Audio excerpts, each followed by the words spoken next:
Gözlerim yorulup karanlıktan, dinlen ey sabah, gizlenme gel.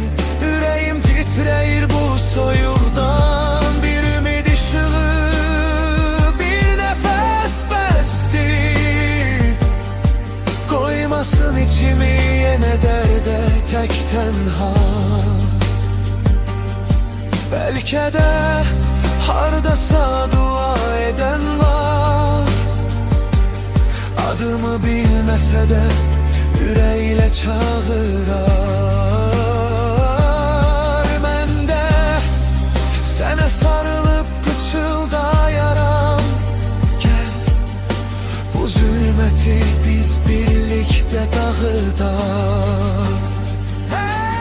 Bir ümid ışığına hasretem ben, gözlerim yorulup karanlıktan, dinlen ey sabah, gizlenme gel.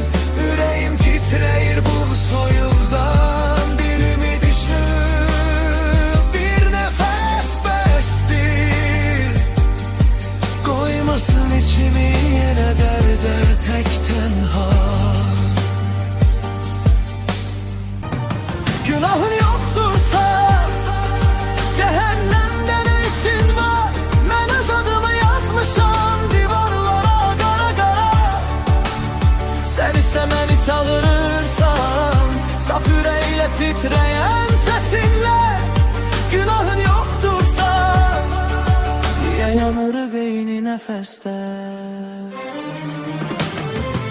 Belki de cehennem yalnız ot değil, tekliği de var.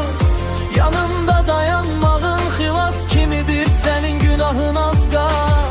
Ben düşenem, sen tutansan mamalı, ikimizi de sarar. Günahın yoktursa beni buradan çekip çıkar. Günahın yoktursa cehennemde ne işin var? Ben öz adımı yazmışam divarlara kara kara. Sen ise beni çağırırsan, saf yüreğiyle titreyen sesinle. Günahı yoktursa niye yanır eyni nefeste? O son defa dönüp bakmadın ha, bir gitmeye değmedim işe. Sen gülerken açan güllerimde, senle birge bitti bilmişem. Kaldı kaldı yüreğimde senin adın yanık, kimi gedip gittin ama hele.